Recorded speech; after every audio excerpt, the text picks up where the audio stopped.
You are the only participant in the conference. Recording did not start because your storage is full. Please log in and delete recordings or purchase more storage from your account. Participants are muted and they can unmute themselves. ओम नमोर्यंताणं नमो सिद्धाणं नमोर्याणं नमो वज्जायाणं नमो लोहे सव्वसाहुणं मंगलम भगवान वीरो मंगलम गौतमो गणी मंगलम कुंदकुंदार्यो जैन धर्मोस्तु मंगलम ओंकार बिंदु संयुक्तम नित्यं जायन्ति योगिनो कामदं मोक्षदं चैव ओंकाराय नमो नमः अहोपकार जिनवर्णो कुंदनो ध्वनि दिव्यनो जीन कुंद ध्वनि आप्या अहो आ गुरु कहाननो तुझ ज्ञान ध्यान रंग अमया दर्श रहो हो शिव पद तक तुझ संग माता हाथ करो।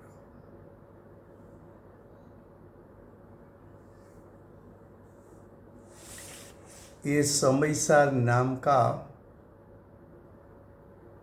परम अध्यात्म शास्त्र है। उसमें कर्ता कर्म अधिकार चलता है। कर्ता कर्म अधिकार में गाथा 92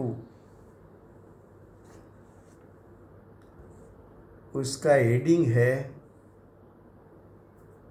अब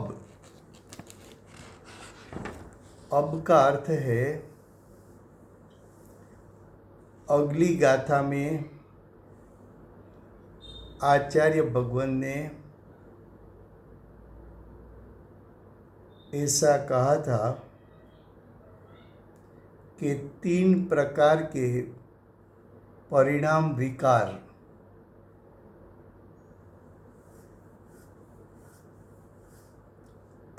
तीन प्रकार के परिणाम विकार यानी मिथ्यात्व अज्ञान अविरति ये 3 परिणाम का कर्तापना जब तक आत्मा को होता है तब तक उद्गल द्रव्य यानी कार्बन वर्गना स्वयं ही कर्मपणे यानी द्रव्य कर्म रूप परिणमती है। अगली गाथा में क्या बताया था तो कि अज्ञानी जीव जब तक मिथ्यात्व अज्ञान अविरति रूप परिणमन करेगा तब तक उसको द्रव्य कर्म का बंध होगा। ये बात तो 91 गाथा में कह दी। उसके बाद 92 गाथा में क्या कहना है तो 92 गाथा में कहते हैं कि अज्ञान से ही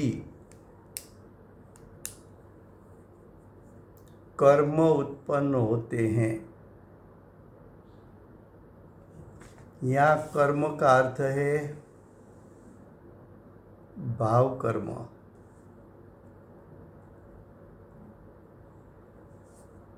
यहाँ कर्म का अर्थ है भाव कर्म। भाव कर्म का अर्थ है रागादि परिणाम।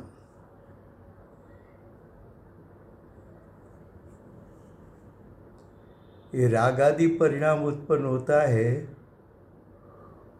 उसका कारण अज्ञान है। तो अज्ञान से ही कर्म यानी भाव कर्म उत्पन्न होता है, ऐसा तात्पर्य कहते हैं। तात्पर्य का अर्थ है ऐसा सिद्ध करने का प्रयोजन है। क्या सिद्ध करना है?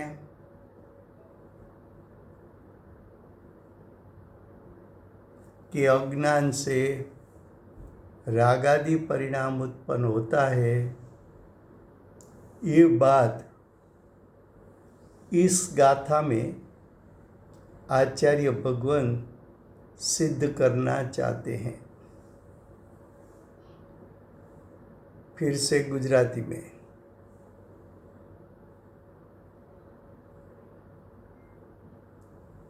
समयसार कर्ता कर्म अधिकार। गाथा 92। ગાથા 92 એનું હેડિંગ છે હવે। હવે શબ્દનો અર્થ છે પૂર્વ ગાથામાં આચાર્ય ભગવાન એવું સિદ્ધ કર્યું હતું કે આત્માને એટલે અજ્ઞાની આત્માને ત્રણ પ્રકારના પરિણામ એટલે મિથ્યાત્વ, અજ્ઞાન, અવિરતિ। તો અજ્ઞાની આત્માને મિથ્યાત્વ, અજ્ઞાન, અવિરતિ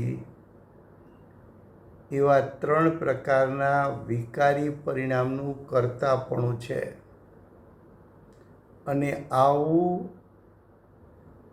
જીવને ત્રણ પરિણામનું કર્તાપણું છે ત્યાં સુધી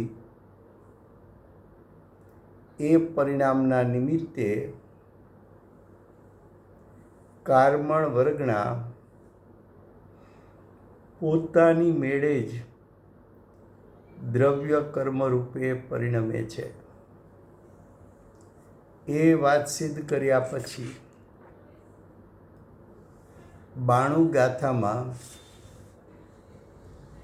આચાર્ય ભગવાન એમ સિદ્ધ કરે છે કે અજ્ઞાનથી જ, જો 92 ગાથાનું હેડિંગ, અજ્ઞાનથી જ કર્મ ઉત્પન્ન થાય છે। કર્મ એટલે ભાવ કર્મ ઉત્પન્ન થાય છે। ભાવ કર્મ એટલે જીવના વિકારી પરિણામ ઉત્પન્ન થાય છે। જીવના વિકારી પરિણામ ઉત્પન્ન થવાનું કારણ શું? તો કે અજ્ઞાનની ખાણમાંથી ઉત્પન્ન થાય છે। અજ્ઞાનથી ઉત્પન્ન થાય છે। જીવની દશામાં મોહ, રાગ, દ્વેષ એની જે ઉત્પત્તિ થઈ, એ ઉત્પત્તિ થવાનું કારણ જીવનું પોતાનું અજ્ઞાન છે, કર્મનો ઉદય નથી, એમ અહીંયા સિદ્ધ કરવું છે। માટે એમ કીધું કે અજ્ઞાનથી જ કર્મ ઉત્પન્ન થાય છે, એમ તાત્પર્ય કહે છે. તાત્પર્ય એટલે પ્રયોજન કહે છે. પ્રયોજન શું છે? તો કે અજ્ઞાનને કારણે ભાવ કર્મ બંધાય છે. અજ્ઞાનને કારણે ભાવ કર્મ ઉત્પન્ન થાય છે. અજ્ઞાનને કારણે રાગાદી પરિણામ ઉત્પન્ન થાય છે. એમ આ ગાથામાં સિદ્ધ કરવું છે. હવે 92 ગાથા એનું હરિગીત. પરને કરે નિજ રૂપને નિજ આત્મને પણ પર કરે. અજ્ઞાનમય એ જીવ એવો કર્મનો કારક બને.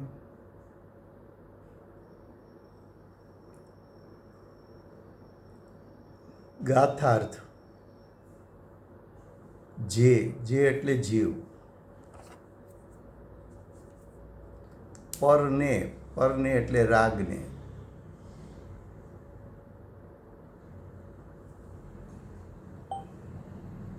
જીવ પરને પોતારૂપ કરે છે. પોતારૂપ કરે છે એટલે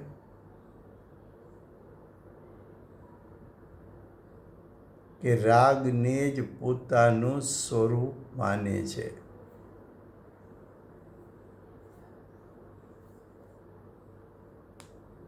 દરેક જીવને આપણે એના વિકારી પરિણામથી ઓળખીએ છીએ.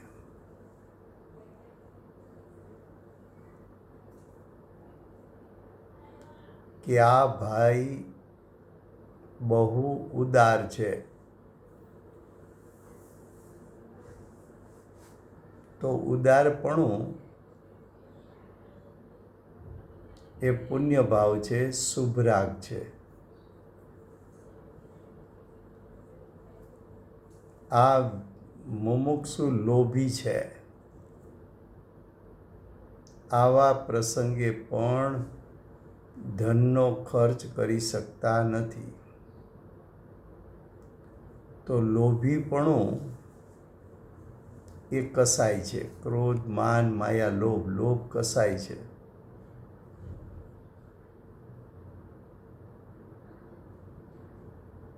લોભ પણ એક પ્રકારનો રાગ છે.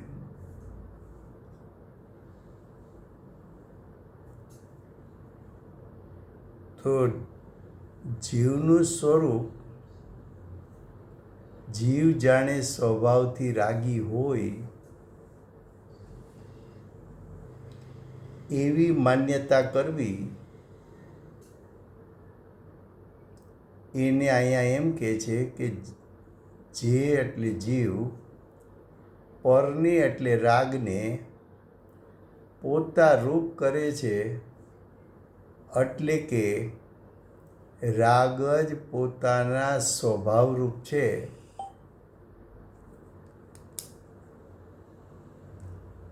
એમ જાણે છે. કરે છે એટલે જાણે છે.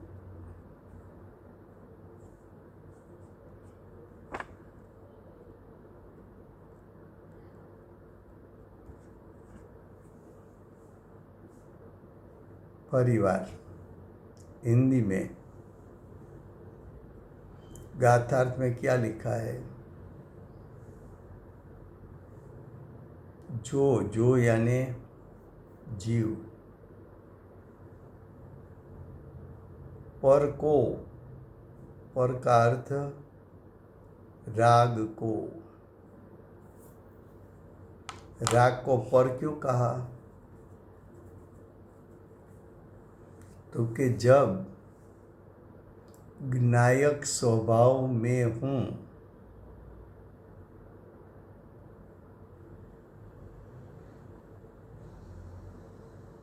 ऐसा जब कहोगे तब राग को पर कहा जाएगा। राग को पर क्यों कहा? तो कि राग संयोगी भाव है। राग को संयोगी भाव क्यों कहा? तो कि राग की उत्पत्ति कर्म के संयोग में उत्पन्न हुई है, कर्म के निमित्त से उत्पन्न हुई है। राग को पर क्यों कहा? तो कि कर्म का उदय पर है, उसको अनुसरण करके राग उत्पन्न हुआ, इसलिए राग कर्म के उदय का है, जीव का नहीं है, इसलिए राग को पर कहा। फिर से गुजराती में, राग ने पर केम कीधो? तो कि राग आत्म स्वभाव એટલે જ્ઞાયક સ્વભાવથી ભિન્ન છે, માટે પર કહ્યો। રાગ સંયોગી ભાવ છે, માટે એને પર કીધો। રાગ ને સંયોગી ભાવ કેમ કહ્યો? તો કે કર્મના સંગમાં આવવાથી ઉત્પન્ન થયો છે, માટે એને પર કહ્યો। કર્મ પરદ્રવ્ય છે, કર્મનો ઉદય પરદ્રવ્ય છે, એને અનુસરણ કરીને રાગ ઉત્પન્ન થયો છે, માટે રાગને સંયોગી ભાવ કીધો। દ્રવ્ય કર્મ જીવ માટે સંયોગરૂપ છે અને સંયોગને અનુસરીને ઉત્પન્ન થતા ભાવ સંયોગી ભાવ છે। સંયોગ પર છે, માટે પરને અનુસરીને ઉત્પન્ન થતા પરિણામ એને પર કહ્યા છે। ख्याल में आता है, समझ में आता है? देखो, यहाँ तो एक एक शब्द की समय सार में कीमत है। पर का सही अर्थ नहीं करोगे और स्व का सही अर्थ नहीं करोगे तो ये गाथा का जो तात्पर्य है, जो प्रयोजन है, वो सिद्ध नहीं होगा।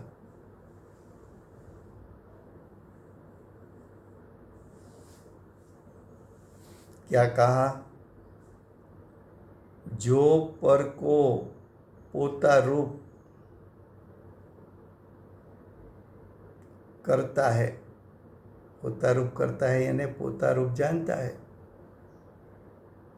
पोता रूप जानता है उसका अर्थ तो कि राग मेरा स्वरूप है।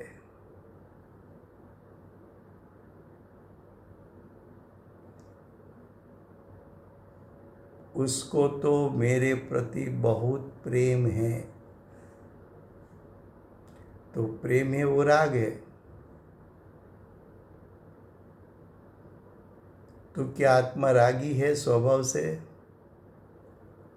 आत्मा त्रिकाल रागी है स्वभाव से? राग क्या आत्मा का असल स्वरूप है? राग क्या स्वभाव को अनुसरण करके उत्पन्न हुआ है? तो कि नहीं, राग आत्मा का स्वरूप नहीं है।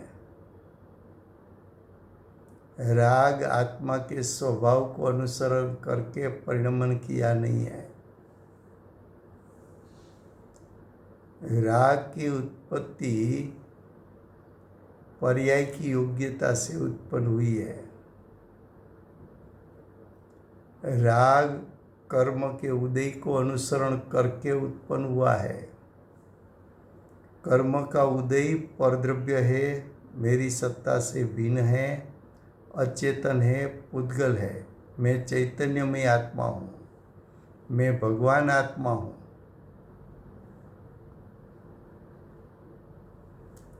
तो पुद्गल को अनुसरण करके उत्पन्न हुआ राग, इसलिए उसको पर कहा, संयोगी भाव कहा।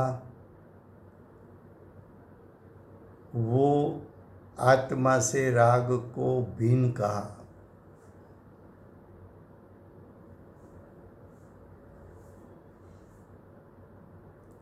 आत्मा का ज्ञायक स्वभाव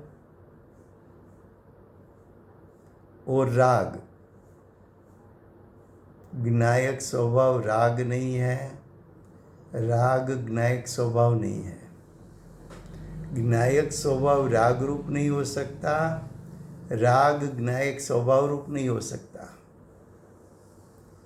राग पर्याय की योग्यता से उत्पन्न हुआ है, ज्ञायक स्वभाव तो त्रिकाल परिपूर्ण शुद्ध स्वभाव है।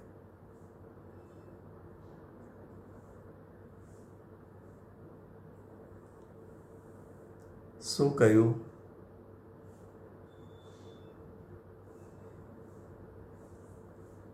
હું એક જ્ઞાયક ભાવ છું।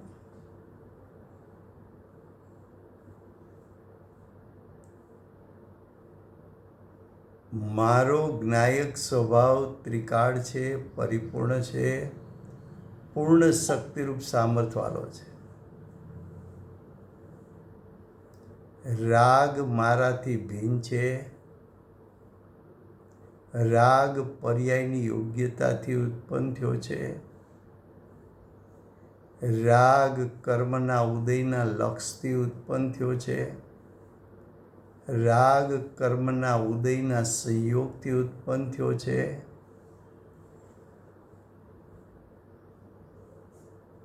કર્મનો સંયોગ પરદ્રવ્ય છે।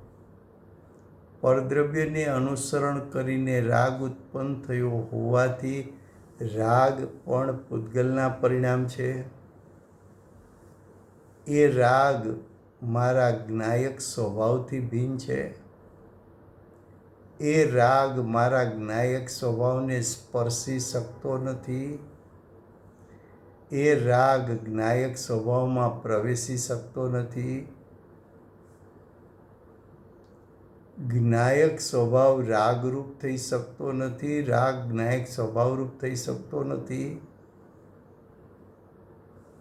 માટે રાગને પર કહ્યો।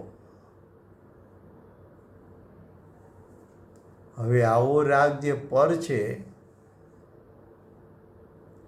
એને પોતારૂપ કરે છે, એટલે પોતારૂપ જાણે છે। પરને પોતાપણે જાણવું એ અજ્ઞાન છે।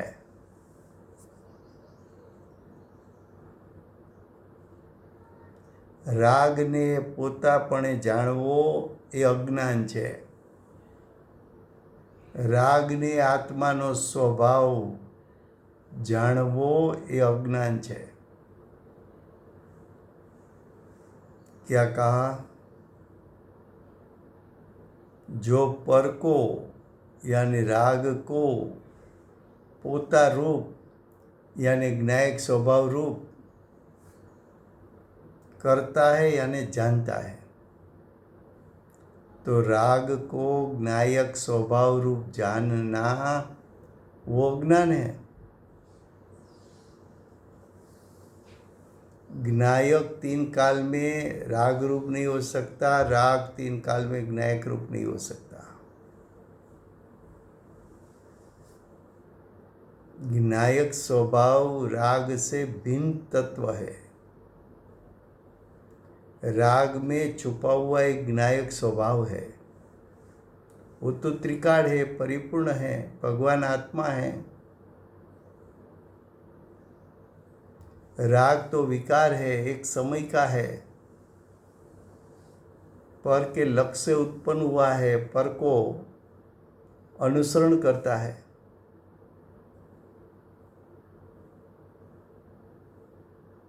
राग दुखदायक है, ज्ञायक स्वभाव तो सुखदायक है।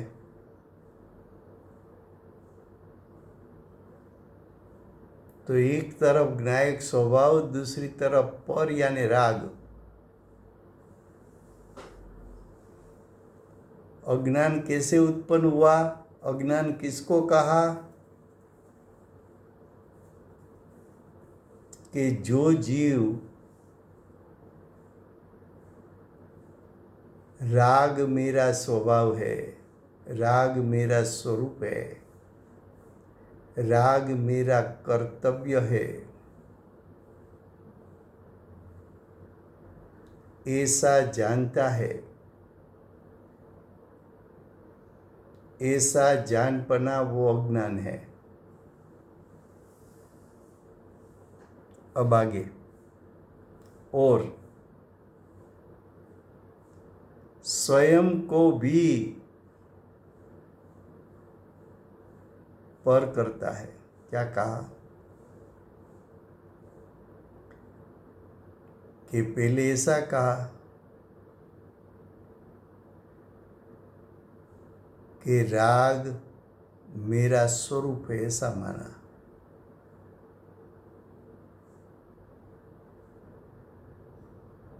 अब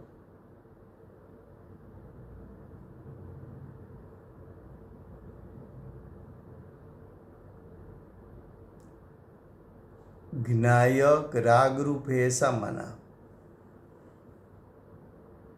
पहला ऐसा माना कि राग मेरा स्वरूप है।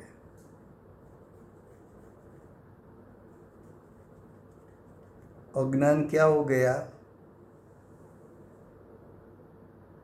तो कि ज्ञायक स्वभाव को राग कहना, राग को ज्ञायक स्वभाव कहना, ज्ञायक स्वभाव को राग रूप जानना और राग को ज्ञायक स्वभाव रूप जानना, वो अज्ञान है।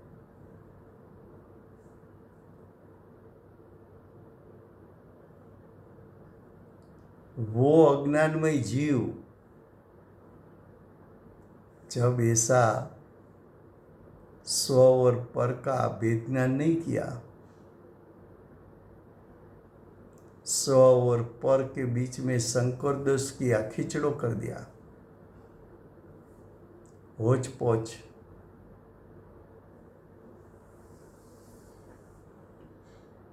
क्या कहा?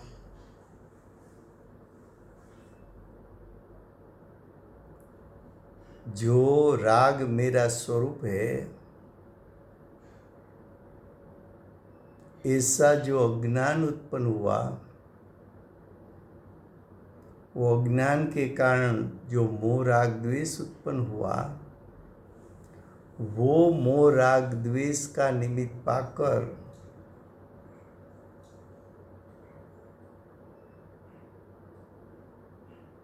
व्यवहार से द्रव्य कर्म का कर्ता भी कहने में आता है।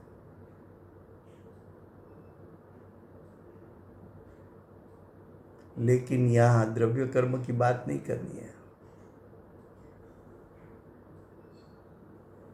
अज्ञानमय जीव को जो राग द्वेष की उत्पत्ति हुई, वो राग द्वेष रूप विकारी भाव उत्पन्न हुआ, उसका कर्ता अज्ञानी जीव है, ऐसा सिद्ध करना है। फिर से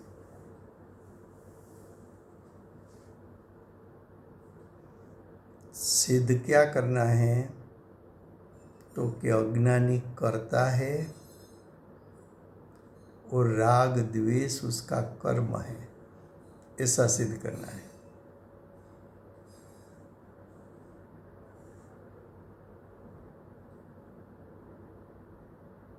अज्ञानी ने क्या किया कि अपना ज्ञान उत्पन्न होने के साथ ज्ञायक स्वभाव और राग दोनों का स्वरूप भिन्न भिन्न है, ऐसा भेद ज्ञान करना चाहिए। ऐसा अज्ञानी ने भेद ज्ञान नहीं किया।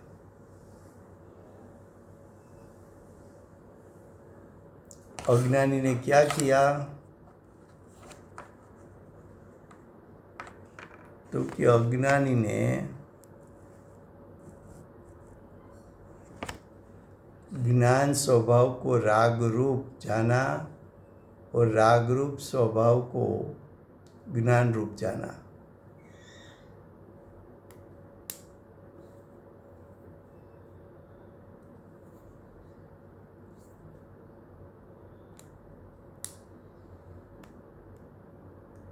तो ज्ञायक स्वभाव और राग दोनों के बीच में भिन्नता होने पर भी, दोनों के बीच में स्वभाव भेद होने पर भी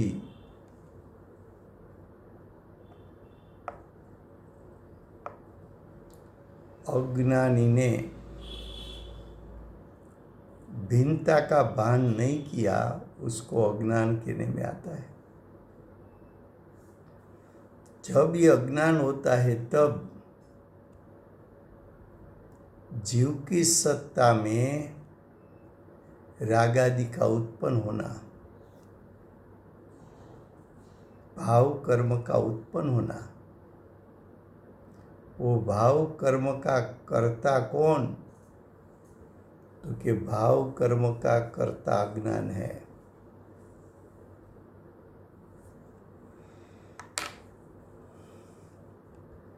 अज्ञान के कारण तो उत्पन्न हुआ राग द्वेष।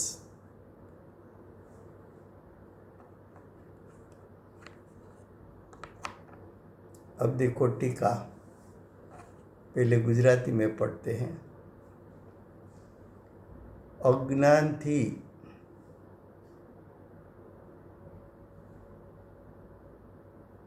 आत्मा, आत्मा એટલે જ્ઞાયક સ્વભાવી આત્મા,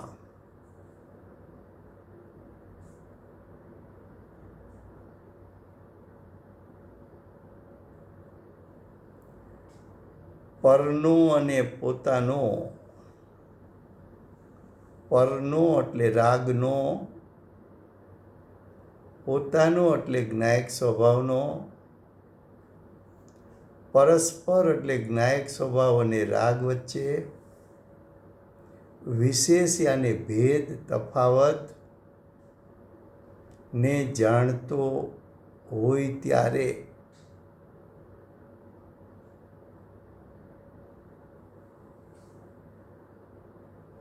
વિશેષ તફાવત ન જાણતો હોય ત્યારે, જાણતો હોય તો જ્ઞાની થયો,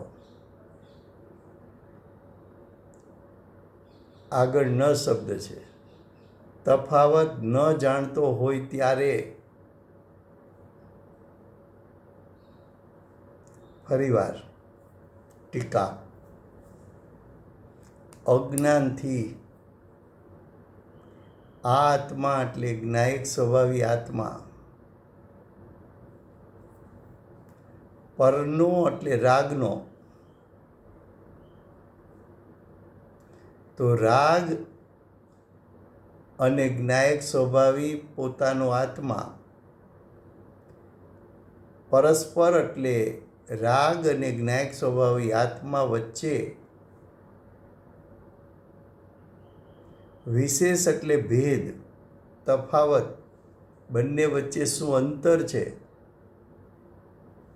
એ ન જાણતો હોય ત્યારે, એ ન જાણવું એ અજ્ઞાન થયું। જ્ઞાયક સ્વભાવ રાગથી જુદો છે ને રાગ જ્ઞાયક સ્વભાવથી જુદો છે, એવું ભેદ જ્ઞાન ન કરવું એ જ અજ્ઞાન છે। આ બંને જુદા છે એવું ન જાણ્યો। હું જ્ઞાયક રાગી થઈ ગયો, પોતા રૂપ થઈ ગયો એટલે રાગરૂપ થઈ ગયો।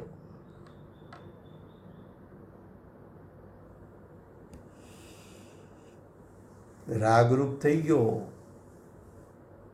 રાગમાં તન્મય થઈ ગયો, તો જ્ઞાયક સ્વભાવ છે ત્યાં લક્ષ જ ન રહ્યું।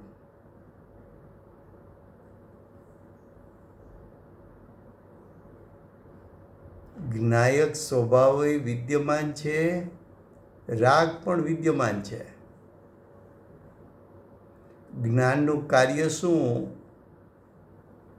રાગને રાગપણે જાણવો, જ્ઞાયકને જ્ઞાયકપણે જાણવો. પણ રાગને રાગપણે જાણતો નથી, જ્ઞાયકને જ્ઞાયકપણે જાણતો નથી.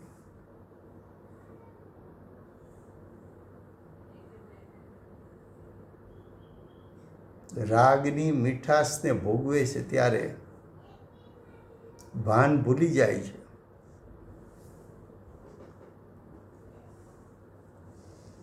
ભાન ભૂલી જવું અને ભેદ જ્ઞાન ન કરવું એ અજ્ઞાન છે.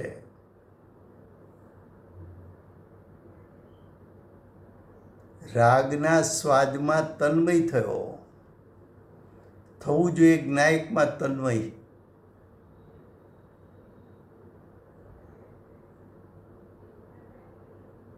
તો કે છે પરસ્પર તફાવત ન જાણતો હોય ત્યારે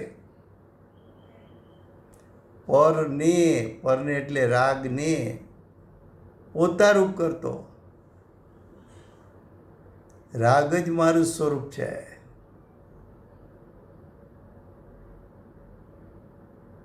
રાગ જીવને ગમે છે. રાગ રૂપે પરિણમવું જીવને ગમે છે.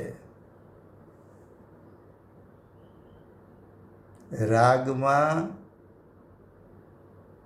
એટલે કે ઇન્દ્રિય સુખમાં રાચવું જીવને ગમે છે.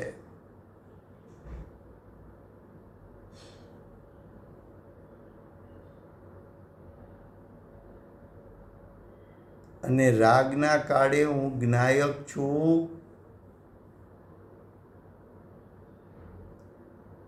એવું ભાન રહેતું નથી. રાગમાં તન્મય થઈ જવું અને રાગ જ્ઞાયકથી ભિન્ન છે એવા જ્ઞાનનો અભાવ એને અજ્ઞાન કહ્યું. રાગને પોતા રૂપે કરતો, રાગ જ મારું સ્વરૂપ છે. અને પોતાને પર કરતો, પોતે જ્ઞાયક છે ભૂલી ગયો હું રાગ છું, હું રાગી છું.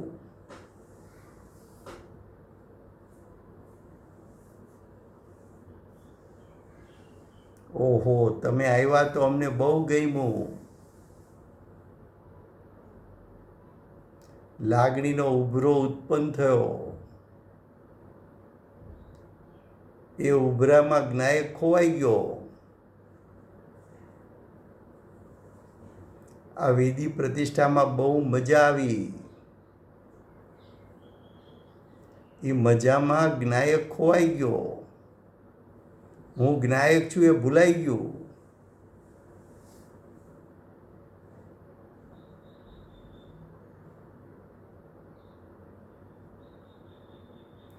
પરને પોતારૂપ કરતો, પોતાને પરરૂપ કરતો,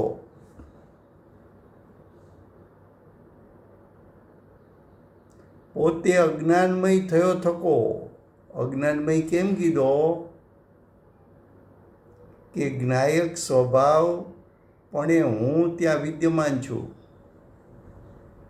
અને વર્તમાન પર્યાયમાં ઉત્પન્ન થયેલો રાગ પણ વિદ્યમાન છે. તો જ્ઞાયકનું વિદ્યમાનપણું અને રાગનું વિદ્યમાનપણું ત્યાં બેપણું છે. એમાં જ્ઞાયક તે હું અને રાગ તો પૂતગલ છે, સંયોગી ભાવ છે એ પર. એવું સ્વપરનું ભાનનો અભાવ, સ્વપરનું જેમ છે તેમ જ્ઞાનનો અભાવ.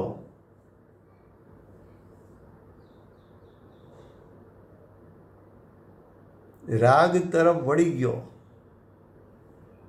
રાગમાં ખેંચાઈ ગયો, રાગમય થઈ ગયો. હું જ્ઞાયક છું ત્યાંનું લક્ષ જ ન રહ્યું. આવું અનાદિકાળથી ચાલે છે. જ્ઞાયકનું લક્ષ જ નથી.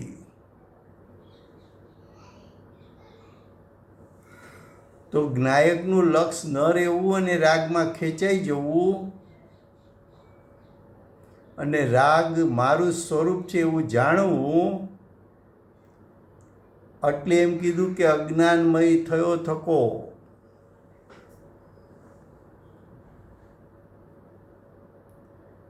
કર્મનો કરતા પ્રતિભાસે છે. કર્મો એટલે ભાવ કર્મનો કરતા પ્રતિભાસે છે. અજ્ઞાનમાંથી ઉત્પત્તિ થઈ મોહ રાગ દ્વેષની. એ મોહ રાગ દ્વેષનો કરતા કોણ? તો કે અજ્ઞાનમય પરિણામ. એ અજ્ઞાન જીવમાં અભેદ કરો તો એને અજ્ઞાની કયો, તો અજ્ઞાની કરતા અને મોહ રાગ દ્વેષ એનું કર્મ.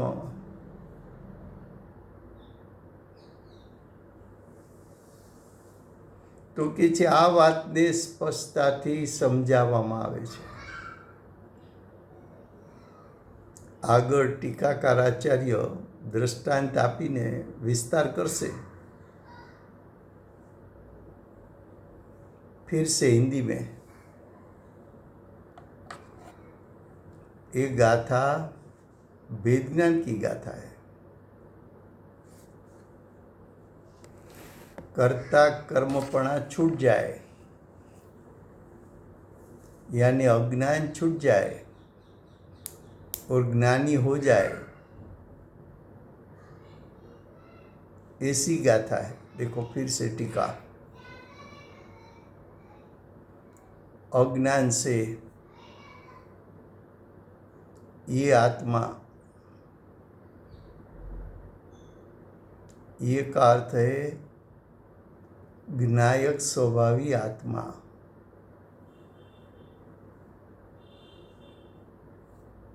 आत्मा स्वभाव से कैसा है? जाणन स्वभाव वाला. जाणन स्वभाव त्रिकाल है, परिपूर्ण सामर्थ्य वाला है, स्वयं सिद्ध है, ज्ञायक स्वभाव किसी ने बनाया नहीं है,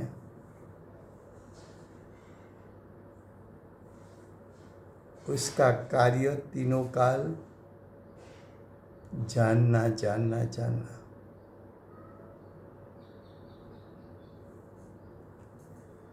अज्ञान से ज्ञायक स्वभावी आत्मा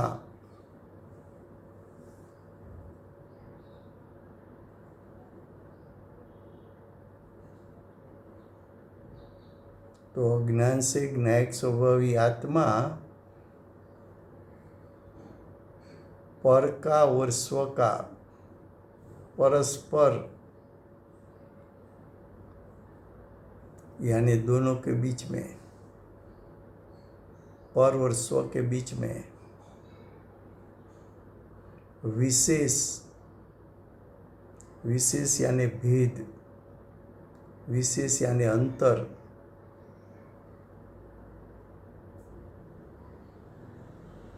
यहाँ पर शब्द का अर्थ है राग.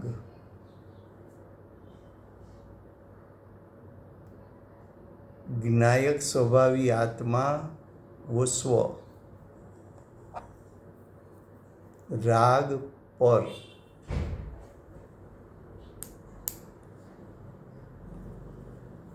राग को पर इसलिए कहा कि पर के लक्ष्य से उत्पन्न हुआ है.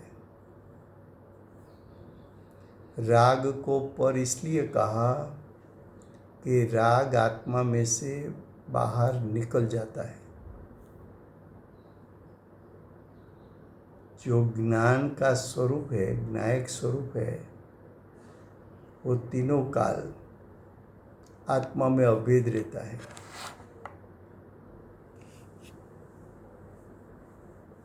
परिपूर्ण शुद्ध दशा प्रकट हुई तो राग तो नाश हो गया। तो आत्मा से जो भिन्न है वो सभी पर है।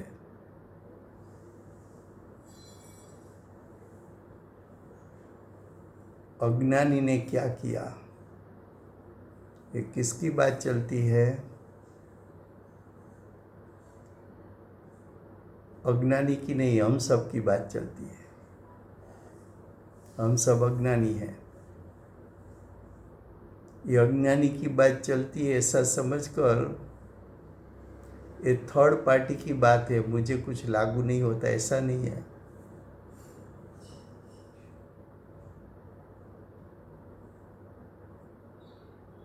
क्या कहा? एक ज्ञायक स्वभावी आत्मा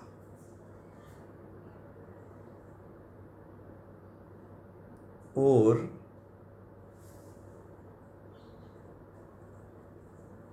राग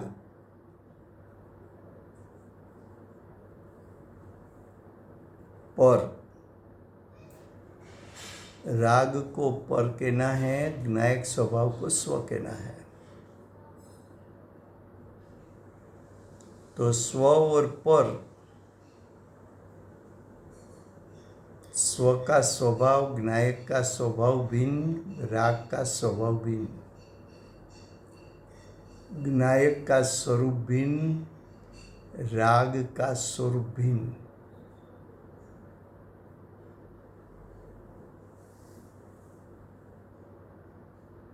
तो बताया कि अज्ञान से, अज्ञान क्या है? मैं ज्ञायक स्वभावी हूँ ऐसा ज्ञान का अभाव, उसको अज्ञान कहा। राग पर है ऐसा जिसको ज्ञान नहीं है उसको अज्ञान कहा। ज्ञान स्वभाव राग से भिन्न है ऐसा जिसका ज्ञान नहीं है उसको अज्ञान कहा। जैसा ज्ञान से राग भिन्न है वैसी तरह राग भी ज्ञान से भिन्न है। ऐसा जिसको ज्ञान नहीं है उसको अज्ञान कहा। ज्ञान मेरा स्वरूप है और राग पर का स्वरूप है, ऐसा जिसको भान नहीं है उसको अज्ञान कहा।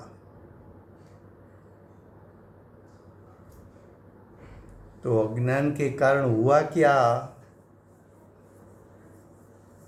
तो कि अज्ञान के कारण पर को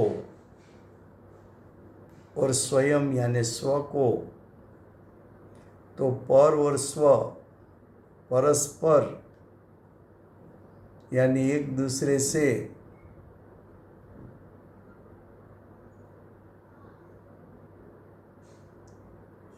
तो पर और स्व दोनों के बीच में भेद, दोनों के बीच में भिन्नता, दोनों का स्वरूप की भिन्नता का ज्ञान,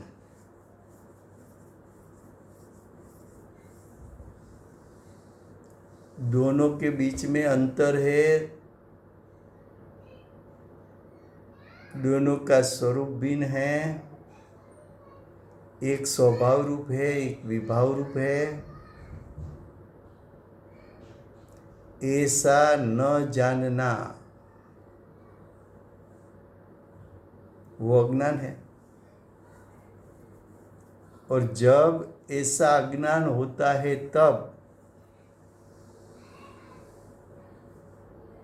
राग को ज्ञान स्वभाव रूप मानना, जानना और ज्ञान स्वभाव को राग रूप जानना,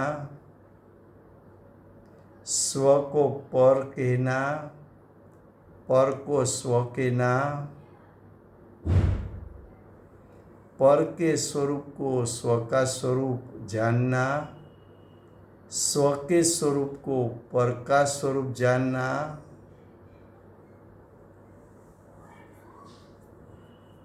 ऐसा जो ज्ञान है वो अज्ञानमय ज्ञान है। जब ये अज्ञान में ही उत्पन्न होता है ज्ञान, तब ये अज्ञान कर्मों का कर्ता प्रतिभासता है। तब मोह राग द्वेष की जो उत्पत्ति होती है उसका कर्ता कौन, तो कि अज्ञान उसका कर्ता है। ये अज्ञान रूप परिणाम जीव में अभेद करो तो उसको अज्ञानी कहा। तो अज्ञानी कर्ता, मोह राग द्वेष उसका कर्म। तो कर्ता कर्म प्रवृत्ति किसको है, तो कि कर्ता कर्म प्रवृत्ति अज्ञानी को है। उसमें कौन कर्ता कौन कर्म, तो कि अज्ञानी कर्ता और उसका कर्म मोह राग द्वेष की उत्पत्ति।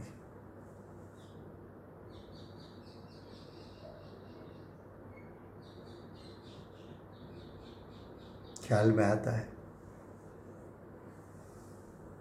शांति से समझना है। आचार्य भगवान ने तो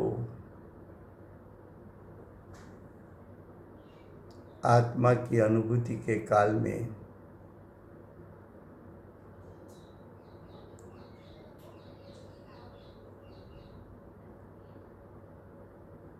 आचार्य भगवान तो प्रमद अप्रमद गुणस्थान में झूलते हुए ज्ञायक और राग भिन्न है, ऐसा ज्ञान जिसका प्रति समय वर्तता है, प्रति समय जिसका ज्ञान ज्ञायक को भी जानता है, राग को भी जानता है, दोनों की भिन्नता जैसी है ऐसा जानता है, ऐसी अनुभूति में से बाहर आकर आचार्य भगवान ने कहा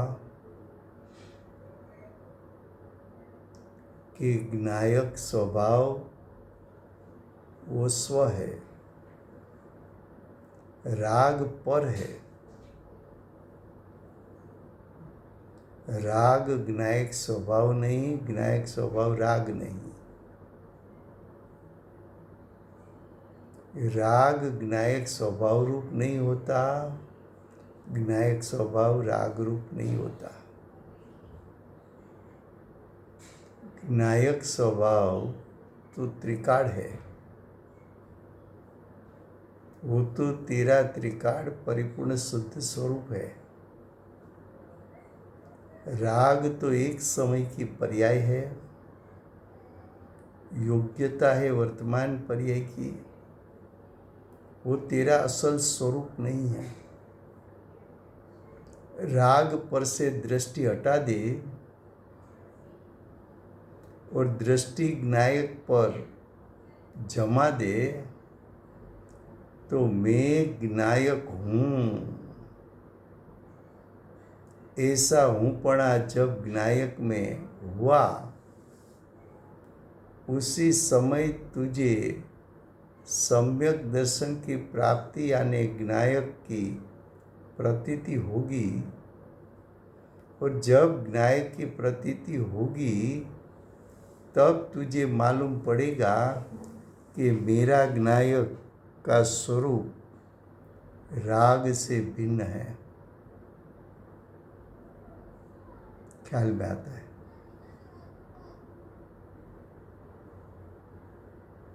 क्या कहा? अज्ञान से ये आत्मा पर को और स्व को परस्पर विशेष न जानने के कारण तब पर को यानी राग को स्वयं रूप करता हुआ और स्वयं को पर रूप करता हुआ यानी राग रूप करता हुआ स्वयं अज्ञानमय हुआ थका। अज्ञानमय कब हुआ? तो कि स्व को स्वरूप नहीं जाना, पर को पर रूप नहीं जाना, स्व और पर के बीच में भेद को नहीं जाना, वही तो अज्ञान है।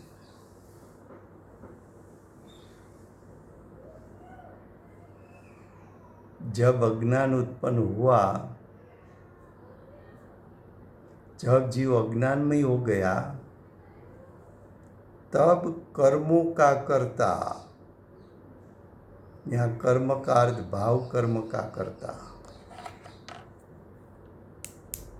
कर्मों का कर्ता यानी मोह राग द्वेष का कर्ता। भाव कर्म का अर्थ है मोह राग द्वेष।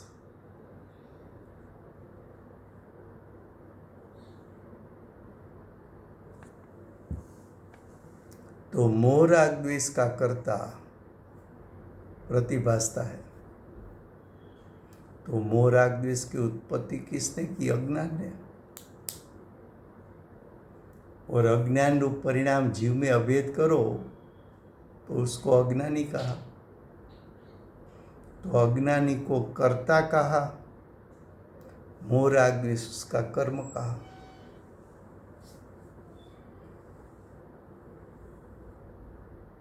अब आचार्य भगवंत दृष्टांत देते हैं। जिस प्रकार शीत उष्ण का अनुभव, शीत उष्ण का अनुभव का अर्थ है शीत उष्ण का ज्ञान। तो शीत उष्ण का ज्ञान करने में समर्थ एवी शीत उष्ण पुद्गल परिणाम की अवस्था। ये शीत उष्ण किसकी अवस्था है? पुद्गल की। लेकिन शीत उष्ण को जानने वाली ज्ञान की पर्याय वो किसका परिणाम है? वो जीव का परिणाम है। तो जीव का परिणाम जानना जानना जानना और पुद्गल का परिणाम शीत उष्ण, शीत उष्ण।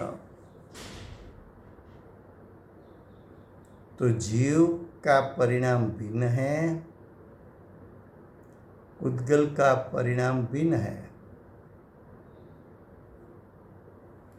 ज्ञान रूप जीव का परिणाम जीव की सत्ता में हुआ, शीत उष्ण परिणाम पुद्गल की अवस्था में हुआ,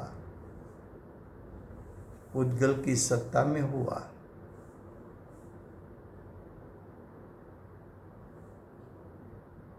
तो ज्ञान शीत उष्ण को जानता है तब,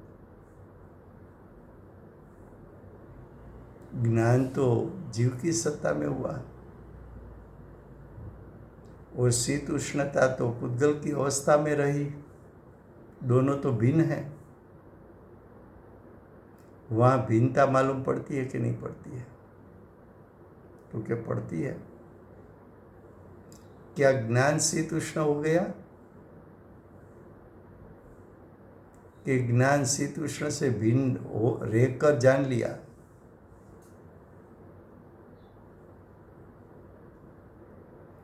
तो कि ज्ञान ने तो भिन्न रहकर जान लिया।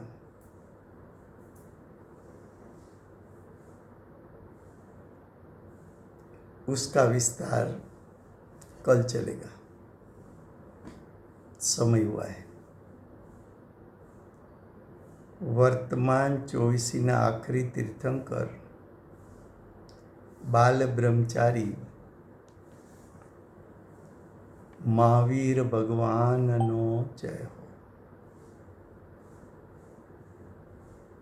મહાવિદ્ય ક્ષેત્રે બિરાજતા 20 વિરમાન તીર્થંકરમાં પ્રથમ તીર્થંકર ધર્મ ધુરંધર, અનંત ચતુષ્ટિના ધારક, દિવ્ય ધ્વનિના દાતાર, શાસન ઉપકારી શ્રી સિમંદર ભગવાનનો જય. કડીકાળ સર્વજ્ઞ કેવળ જ્ઞાનની તળેટીમાં બેઠેલા વર્તમાન કાળના મા સમર્થ આચાર્ય ભગવત શ્રી કુંકુંદ આચાર્ય દેવનો જય. વર્તમાન કાળે કરતા કર્મનું યથાર્થ સ્વરૂપ સમજાવનાર, તીર્થના નાયક, તીર્થના સ્થાપક, તીર્થના પ્રવર્તક, પરમ કૃપાળુ શ્રી સદગુરુ દેવનો જય. પૂજ્ય ગુરુદેવના ભૂત વર્તમાન ભાવિ ભવોનો મહિમા બતાવનાર, સ્વાનુભવયુક્ત જાતિસ્મરણ જ્ઞાનયુક્ત પ્રશમમૂર્તિ ભગવતી માતનો જય.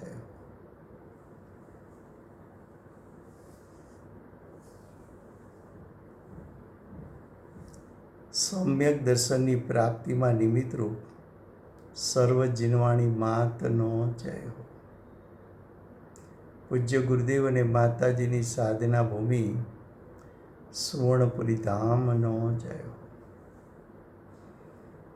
સુવર્ણપુરી ધામમાં બિરાજતા સર્વે દેવશાસ્ત્ર ગુરુ ભગવંતનો જય હો. વર્તમાન ગુરુ અને ભવિષ્યના તીર્થંકર શ્રી સૂર્યકીર્તિ ભગવાનનો જય હો. શ્રી સૂર્યકીર્તિ ભગવાનના સમવસરણના ભાવિ ગણધર દેવેન્દ્ર કીર્તિનાથ ભગવાનનો જય હો. પરમ દિગંબર જૈન ધર્મનો જય.